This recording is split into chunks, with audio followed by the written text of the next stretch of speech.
There are a lot of people working remotely right now. Some are working remotely because they have to keep safe from COVID-19. Some have had this particular decision made for them because their companies have actually shifted to either part-time or full-time remote work altogether. I'm glad that you're here. In this video, I want to share 5 mistakes that you should avoid when working remotely and how you can correct them if you've already stepped into any of these mistakes. By the way, my name is Rob.balasabas and I've been working remotely now either part-time or full-time altogether for the last 7 years. But this video is not about me, so let's jump into remote work mistake number 1. Not having the right setup to work from home. Everyone thinks that working from home means you can just wake up, grab your laptop, and work from your bed or your couch the entire day. First, this is really bad for your back, your neck, your shoulders, and probably a bunch of other body parts. Second, you'll be really unproductive this way because you'll get pretty uncomfortable pretty quickly. And third, it's just a real bad look when you are in bed for those video calls. So you need a designated area in your home as your workspace. At the very minimum, you'll need a desk or table and a comfy, sturdy chair. This way, your body is upright and you have proper ergonomics. You'll want some decent lighting as well so that you avoid getting headaches by working in the dark, especially if you're working for long hours in front of a computer screen like me. If you can, set up a space that's designated for your work, where your equipment can be stationary and organized.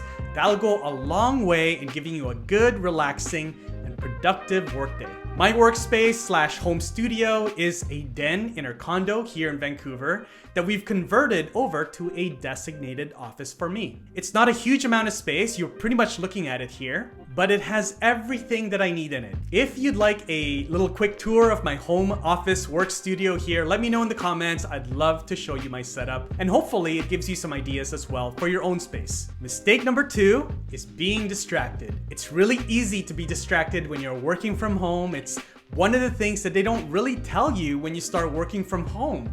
You want to limit the distractions as much as possible. Here are a few things that I recommend to limit your distractions when you're working from home. First, if you have kids or you're working at home with your loved ones, a partner, your spouse, let them know when you'll be working and when your breaks are, and to wait until your break time to ask you questions like logging into Netflix or Disney Plus, or asking you if you're available for dinner with your friends this weekend, or a million other things. I actually might be speaking from personal experience here. Next, if you're doing some heads down work time, focus time, I suggest listening to some music without vocals. Jazz, work, or study beats works really good for me. I find that when there's vocals, meaning somebody singing or definitely podcast, doesn't work for me at all. It actually slows me down. When there's vocals or I'm listening to somebody talk, I can't hear myself think. Next, turn off your social media DMs. Close out any social media tabs on your computer. Turn over your phone so you don't see notifications, and keep those distractions at bay. Next, time blocking. Block time on your calendar for specific tasks.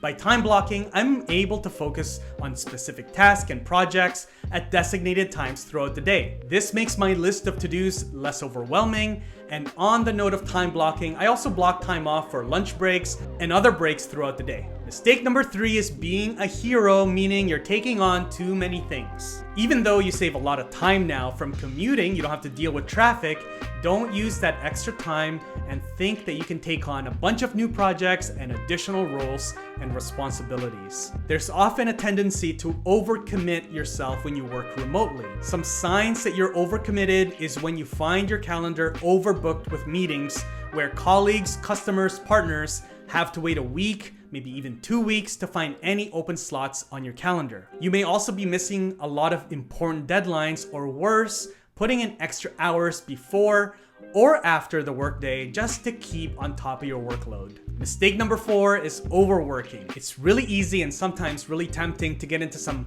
real bad habits of working basically all the time when you're working remotely. You might see an email or a message come in through your phone while you're cooking dinner or out with your family, and it's often too easy to pop over to your laptop, check the message, and just handle this one small thing after dinner or late at night or when you're supposed to be off the clock.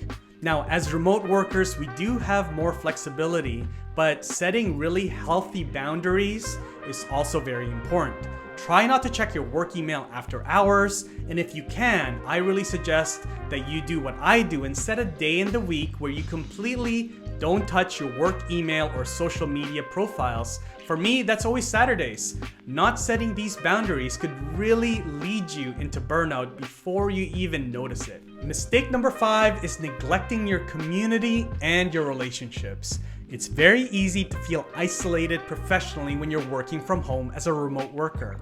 Even if you have a team, if you're not seeing each other in person and are only communicating really online through chats or video calls, there's a big part of that in-person interaction and human connection that you're not experiencing. If you find yourself in this situation like I have in the past, feeling a bit disconnected, isolated, here's a couple of things that I would advise to you from a guy that's been working remotely for a few years now. The first thing is reach out to your manager and ask to set up a regular recurring one-on-one call. Maybe it's weekly at first and then see where it goes from there.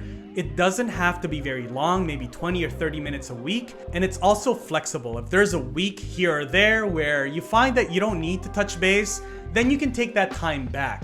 But having it on your calendar will give you the sense that the opportunity to check in with your manager is no more than a week away. Second, try and see if there's other team members of yours, whether they're remote or not, that are up for a weekly virtual happy hour or virtual lunch or breakfast where you just jump into a video chat room, bring your lunch or breakfast, and just talk about non-work things.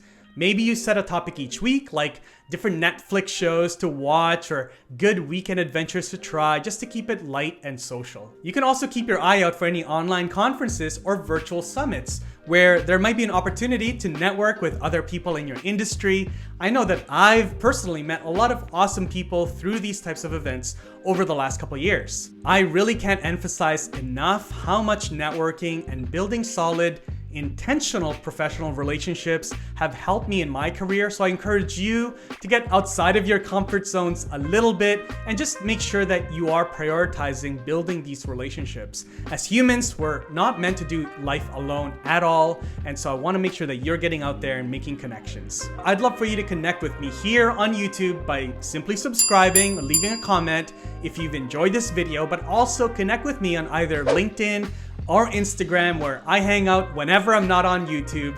Leave a comment down below. Let me know if you'd like me to create that home office video tour, or if you have any other questions, or if you have a remote working mistake or advice yourself that you'd like to share with the community here, or if nothing else, say hello and let me know your favorite coffee shop in the world, anywhere in the world, and hopefully when we can travel again, who knows, maybe I'll go visit it. But again, my name is Rob.balasabas. Thanks for watching, and I'll see you in the next video. Bye-bye.